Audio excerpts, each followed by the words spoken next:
Today, I'm going to be sharing with you a foundational concept in becoming world class at your craft.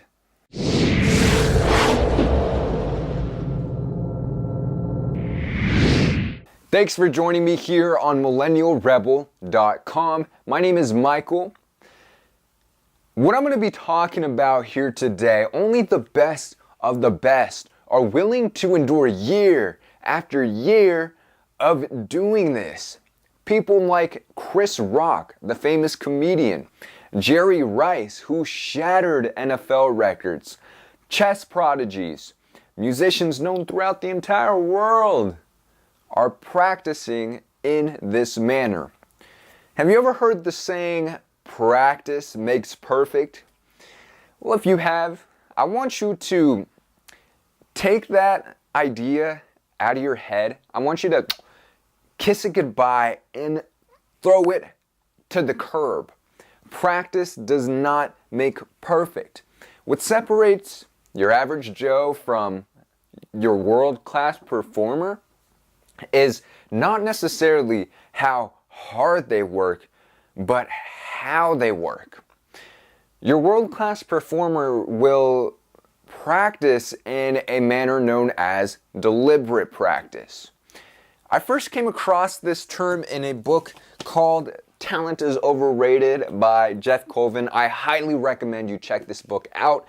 It literally destroys the idea of a genius and that talent is a myth. It's also talked about in other books. I'm not going to dive into that right now. What I will do is share with you how you can apply the same strategies that world-class performers do in your own life. What makes deliberate practice so special? The gist here, basically, what you're wanting to do is consistently improving an area in your craft that needs work, whether it be business, public speaking, writing, fill in the blank here. You want to be setting goals that aren't too far outside your reach, where you can get overwhelmed and frustrated, or too close where you're not challenging yourself and you're too comfortable. As George Leonard, the author, would say, you want to be right on that edge. You want to be stretching yourself out. The real magic happens years down the road when you have been consistently putting in hours of deliberate practice and the results are now compounding. I'm going to be sharing with you an example just to give you an idea of what this looks like. If you've been following my goals reports that I do, one thing that I committed to was looking back at every video that I post. Not every, I don't include the goals reports just because those aren't something that I prepare heavily for. But for videos like top 3 benefits of reading or how to create anything that you want in life, I'll specifically look at what I liked. Like literally, I'll look back, I'll rewatch the video, I'll note down what I liked and what can be improved. And out of that list of what needs to be improved, I will select one. And like I said, not too far outside my comfort zone and not too close, but right on the edge.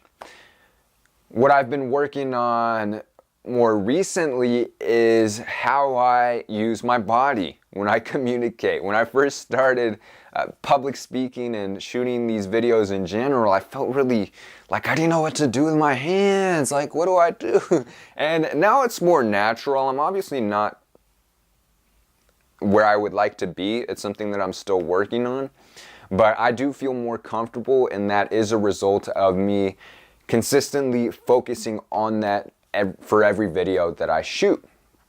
Once I really get that down, the hand gestures, I may move on to something like speaking off the top of my head or vocal variety, moving around.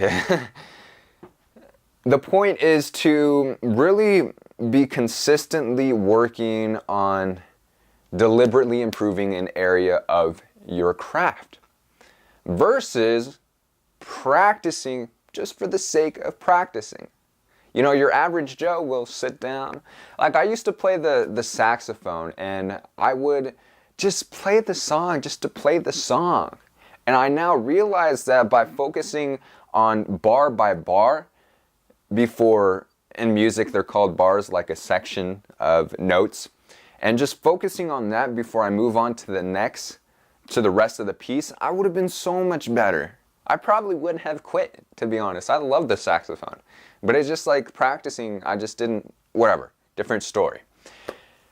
To recap here, deliberate practice can be simplified to staying on your edge, setting goals for areas that need work in whatever venture you're pursuing, whether it be online business, whatever, that aren't too far outside your comfort zone, that you're really just overwhelmed and you're getting frustrated, but not too close, where you're not challenging yourself, you're not growing as much as you could be. So you want to stay just on that edge, and that is how world-class performers get to the levels that they get to.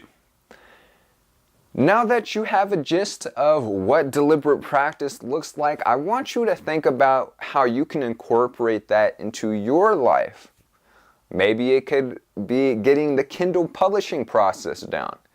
Maybe it could be systemizing what you do so that you can hand it off to a VA. Maybe for public speaking, it's your hand gestures.